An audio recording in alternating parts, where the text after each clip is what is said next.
TMC के सांसद और बिहारी बाबू शत्रुघ्न सिन्हा ने प्रधानमंत्री पर बड़ा हमला बोला है और कहा है, क्या आपने सुना है कि कोई व्यक्ति ध्यान करने जाता है तो कैमरा लेकर जाता है? अब यह सब करने की ज़रूरत नहीं है। मैं इतना ही कहूँगा, बहुत देर कर दी मेहरबा आते आते। अगर 10 साल में कुछ किया होता तो यह सब करने की ज़रूरत नहीं पड़ती। उन्होंने कहा कि ममता बनर्जी गेम चेंजर के तौर पर उभरेगी और बंगाल में जिस तरीके से उनकी लहर है, कोई नहीं टिकेगा। उन्होंने कहा कि तेजस्वी यादव में सबसे ज़्यादा सभा की है, उनसे सभी लोगों को उम्मीद है और तेजस्वी ने जो काम किया है उसे निश्चित तौर पर उन्होंने बहुत फ़ायदा होगा।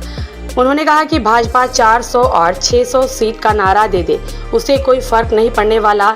4 तारीख को इंडिया गठबंधन की सरकार बनने जा रही है, यह मैं विश्वास के साथ कह सकता हूँ। आखिरी मौका है, जितना नारा लगाना लगाने, 400 लगाने, 600 लगाने। अब तो ये सब बात करने का कोई फ़ायदा ही नहीं ना। राज खुल चुका है करीब करीब, और 4 तारीख को इसकी पुष्टि हो जाएगी।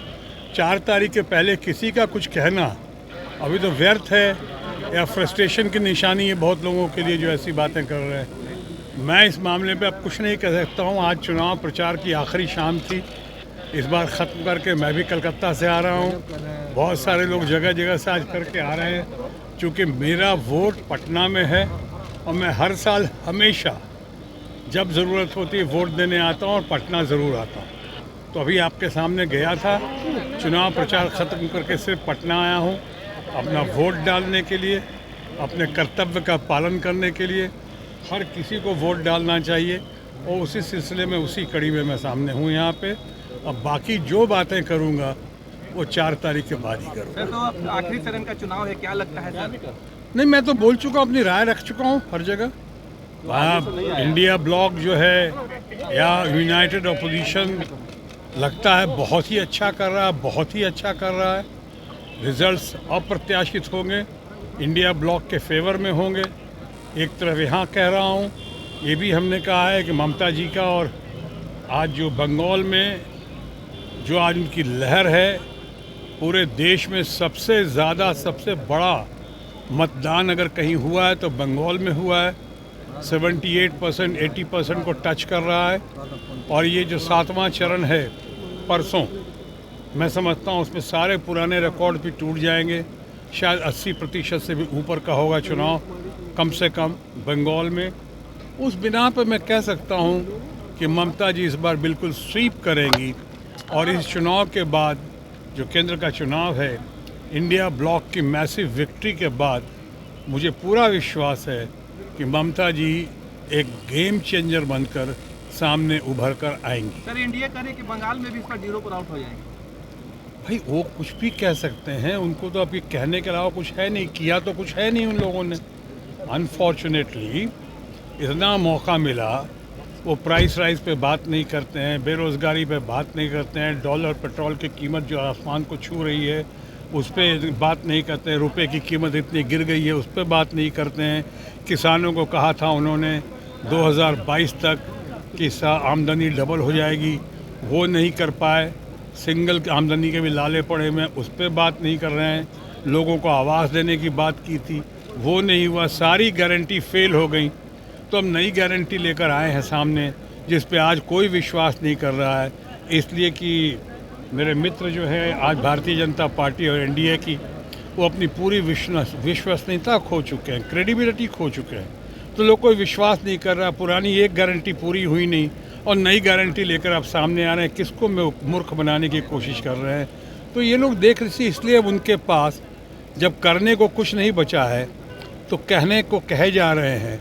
और ख़ासकर अब की घड़ी में वो लोगों को भ्रमित करने की कोशिश कर रहे हैं। कुछ उनकी कथनी और करनी में बहुत अंतर है और ये साफ दिखाई पड़ रहा है। और मुझे लगता है इसका खामियाजा जो है, इसका नतीजा जो है, उनको भुगतना पड़ेगा 4 तारीख को। कुमारी जा रहे हैं ध्यान करने के लिए। देखिए, ये सब जो भी है, ध्यान करने में कोई हद नहीं है। मेडिटेशन उन्होंने पहले भी किया था, लेकिन पहले और अब में ये अंतर है कि उन्होंने उसका पूरा प्रचार प्रसार किया था मीडिया के सामने। मैंने भी पहली बार सुना है कोई ध्यान करने जाता है तो मीडिया और कैमरा को साथ लेकर जाता है, ऐसा मैंने पहले कभी नहीं सुना। अब वो करने की कोशिश कर रहे हैं। शायद लोग कोर्ट में जा रहे हैं, इलेक्शन कमीशन के पास जा रहे हैं, देखिए उसका क्या होता है। लेकिन कुछ भी कर लें, अब मैं कहूँगा माननीय प्रधानमंत्री के बारे में, जो हमारे मित्र भी हैं और भारतीय जनता पार्टी और एनडीए के वो शीर्षस्थ नेता भी हैं, मैं उनके बारे में भी यही कह सकता हूँ कि बड़ी देर कर दी मेहरबान आते आते। 10 साल में अगर कुछ किया होता तो ये सब करने की ज़रूरत नहीं पड़ती, इतने सारे हथकंडे अपनाने की ज़रूरत नहीं पड़ती। मैंने अभी कहा कि अपनी विश्वसनीयता खो चुकी है हमारी एनडीए और उनके दोस्त बीजेपी के फ्रेंड्स। सो अब बहुत देर हो चुकी है, 4 को नतीजे सामने आए। बिहार में तेजस्वी क्या जिस तरह से 291 सभा की है, 251, क्या लगता है 40 सीट पर कितना रंग दिखाएगा तेजस्वी का, या 251? नहीं, तेजस्वी से लोगों को बहुत उम्मीदें हैं। तेजस्वी बहुत अच्छा कर रहे हैं और तेजस्वी ने जो काम किया है मैं समझता हूँ उसका बहुत अच्छा परिणाम मिलेगा। आज युवा पीढ़ी या बाकी लोगों को तेजस्वी के ऊपर बहुत भरोसा है और मैं समझता हूँ कि बहुत अच्छा परिणाम हासिल करेंगे वो। पटना साहिब से फिर से एक बार रविशंकर प्रसाद है जी, पटना साहिब से रविशंकर प्रसाद। अब देखिए चुनाव प्रचार की शाम खत्म हो चुकी है। अब सबको हमारी शुभकामना और शुभाशीष है। धन्यवाद। Thank you sir.